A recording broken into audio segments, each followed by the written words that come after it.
सभी को सादर नमस्ते। दर्शन क्वेस्ट में सांग दर्शन पाठ्यक्रम में आप सभी का स्वागत है। हम महर्षि कपिल के सूत्रों में पुरुष के बंध के कारणों की जांच कर रहे हैं। पिछले सत्र में हमने देखा कि विषय के प्रति राग को अनादि मानना भी पुरुष के बंध का निमित्त नहीं हो सकता। एक व्यवस्था के अंतर्गत बाह्य जगत में वस्तु को देखकर उसके प्रति उपराग सूक्ष्म जगत में उत्पन्न होता है। अदृष्ट के संस्कार भी बंध नहीं दिला सकते, क्योंकि यह व्यवस्था बंध पाने के बाद ही होती है, जैसे हम कर्म करते हैं बंध के बाद। पिता भी जीव के बंध का कारण नहीं हो सकता, क्योंकि पिता को ज्ञात ही नहीं कि किस आत्मा को वह माता के गर्भ में स्थिर कर रहा है। इसलिए पिता को उस आत्मा के बंध का निमित्त नहीं माना जा सकता। उस पिता को यह भी पता नहीं होता कि गर्भ स्थापित होगा अथवा नहीं। तो आइए अब बंध के कारणों की जांच को आगे बढ़ाते हैं।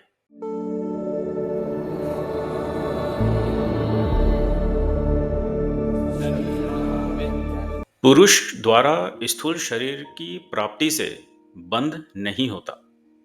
यह प्रसंग सूत्र 37 तक चलता रहेगा। तो गर्भाधान से पुरुष का बंध नहीं होता, इस पर और एक हेतु देते हुए महर्षि कपिल सूत्र में कहते हैं, स्थिर कार्य असिद्धे क्षणिकत्वम।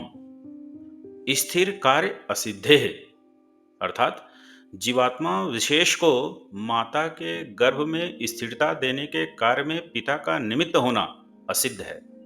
क्यों? क्षणिकत्वम, क्षणिकता के कारण। मनुष्य द्वारा किए गए कार्य में एक निश्चित काला अवधि लगती है, समय लगता है, जिसका उसे ज्ञान होता है।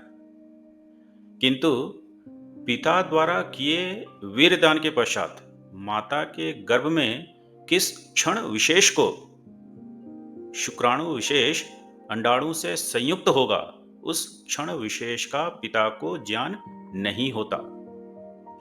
यदि यह कार्य उसके द्वारा होता तो उसे उस क्षण विशेष का ज्ञान होना चाहिए। इस सूत्र में इस कार्य के क्षणिकत्व और पिता की उस क्षण की अज्ञानता बता रहा है। एक और हेतु देते हुए आगे ऋषि कहते हैं, न प्रति अभिज्ञा बाधात।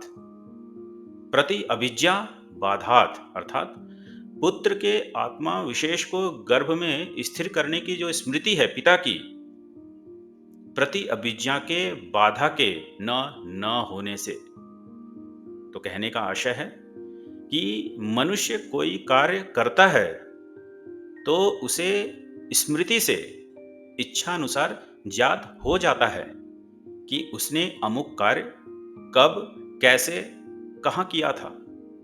इसी को कहते हैं प्रति अभिज्ञा। ऐसी कोई प्रति अभिज्ञा की बाधा के न होने से यह कार्य पिता द्वारा असिद्ध है। आगे वैदिक कर्मफल व्यवस्था से भी यह ठीक नहीं है। तो ऋषि आगे सूत्र में लिखते हैं कि श्रुति न्याय विरोधात च अर्थात और, श्रुति न्याय विरोधात, श्रुति में बताई न्याय व्यवस्था के विरोध से। तो श्रुति जो वेद है, तो जीवात्मा के आवागमन की न्याय व्यवस्था ईश्वर द्वारा बताती है यह वेद, यह श्रुति। जैसे ऋग्वेद के एक मंत्र में ऋषि दयानंद ने लिखा है कि सब मनुष्यों को प्रसिद्ध जगत में सुख दुख आदि न्यून अधिक फलों को देखकर पिछले जन्म में संचित कर्म फल का अनुमान करना चाहिए। जो परमेश्वर कर्म फल का देने वाला न हो तो व्यवस्था भी प्राप्त न हो। इसलिए सबको श्रेष्ठ बुद्धि उत्पन्न कर, वैर आदि छोड़कर सबके साथ सत्य भाव से वर्तना चाहिए, व्यवहार करना चाहिए। ऐसा ऋग्वेद के एक मंत्र में बातें कही गई है, और ऐसी बातें श्रुति में देखने में अन्य स्थानों में भी मिलती हैं। अतः किस जीवात्मा को किस गर्भ में कब स्थिर होना है, यह ईश्वर की व्यवस्था से होता है और इस व्यवस्था में पिता निमित्त नहीं है। यहाँ सूत्र में न्याय पद को स्वतंत्र रूप से देखने पर कह सकते हैं कि ऐसा कॉमन सेंस से भी ठीक प्रतीत नहीं होता। आगे, जगत में इस प्रकार का कोई दृष्टांत भी नहीं है। तो ऋषि सूत्र में लिखते हैं कि दृष्टांत असिद्धे च, च अर्थात और, दृष्टांत असिद्धे, किसी दृष्टांत से असिद्ध है, अर्थात ऐसा कोई दृष्टांत नहीं है कि किसी पिता ने वीर्यदान के तुरंत बाद यह निश्चित रूप से कहा हो कि मेरा अमुक पुत्र, अमुक पुत्री अदृष्ट संस्कारों से युक्त होगा या होगी। पिता को नहीं ज्ञात होता कि दो जुड़वे बच्चे गर्भ में स्थापित हुए हैं। इस संदर्भ में ऋषि आगे सूत्र में लिखते हैं, युगपत जाय मानयोः न कार्य कारण भावः। युगपत जाय मानयोः अर्थात दो जुड़वा बच्चों के गर्भ में युगपत स्थापित होने से, अर्थात एक साथ स्थापित होने से, कार्य कारण भावः, इस कार्य में पिता का कारण बनने का भाव नहीं है। यदि पिता का कार्य पुत्र को बंध में डाले तो उसे गर्भ स्थापना के क्षण या उसके पूर्व ज्ञान होना चाहिए कि जुड़वा बच्चे गर्भ में स्थापित हुए हैं या नहीं। पिता को ऐसा ज्ञान न होने से वह इस कार्य का कारण अथवा निमित्त नहीं है। पुत्र के बंध प्राप्त करने में पिता निमित्त नहीं है, यह बताकर अब कार्य कारण संबंध का प्रकरण प्रारंभ अब ऋषि करते हैं। तो कार्य अर्थात बंध देखकर उसके कारण का ज्ञान प्राप्त करना उद्देश्य है। अतः यह कारण कार्य भाव लिखा है सूत्र में, न कि कारण कार्य।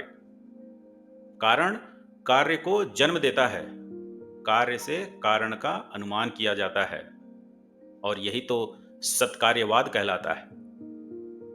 कार्य कारण संबंध होने पर भी कारण सदैव कार्य को जन्म नहीं देता, क्योंकि सहयोगी पदार्थ आवश्यक हैं।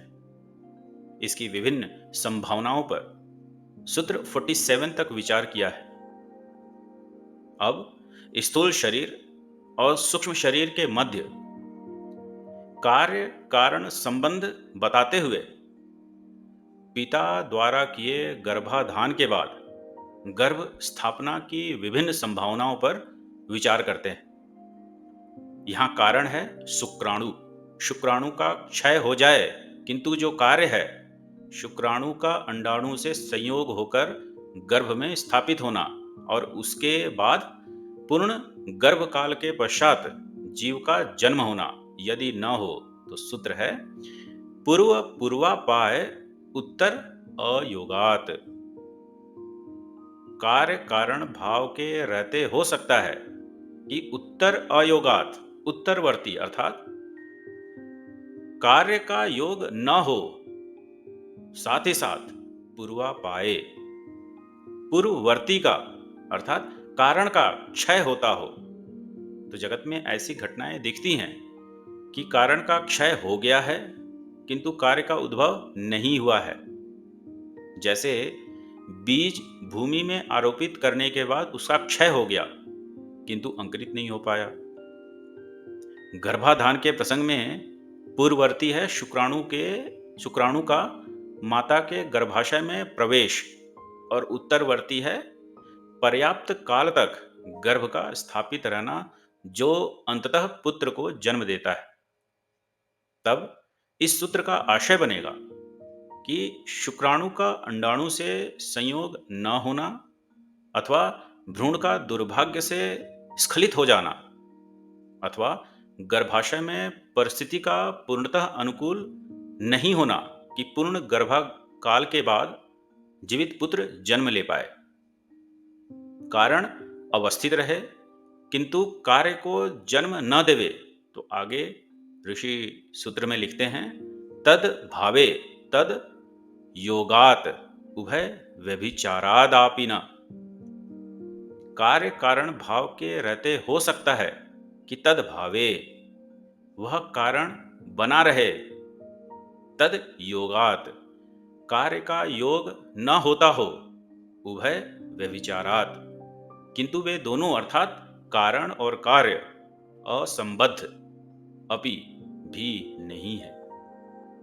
तो बीज के प्रसंग में ऐसा हो सकता है कि बीज भूमि में जैसा का तैसा पड़ा रहे और अंकुर को जन्म न देवे, जैसे ऊपर भूमि में। इससे यह प्रमाणित नहीं होता कि अंकुर बीज में कार्य कारण संबंध नहीं है। गर्भाधान के प्रसंग में इस सूत्र का आशय बनेगा कि वीर्य दान से गर्भाधान न होवे, क्योंकि शुक्राणु और अंडाणु का संयोग नहीं हो सका। तो कारण मात्र के बने रहने से कार्य कारण नियम को अप्रमाणिक नहीं कह सकते। तो ऋषि आगे कहते हैं, पूर्व भाव मात्रे न नियमः। पूर्व भाव मात्रे अर्थात मात्र कारण का भाव बना रहे, ऐसा कोई नियम न नहीं है, तब कार्य कारण भाव नहीं है। इसका यह अर्थ है, बीज किसान के घर में एक कोने में पड़ा है, बीज पड़े पड़े अंकुर नहीं बन जाता। कहने का आशय है, गर्भाधान के प्रसंग में इस सूत्र का आशय बनेगा कि वीर्यदान से गर्भाधान संभव न हुए, क्योंकि अंडाणु अनुपस्थित है। तो आज के लिए इतना ही। आगे सूत्रों को अगली कक्षा में देखेंगे। सुनने के लिए आप सभी का बहुत बहुत धन्यवाद। नमस्ते। ओम।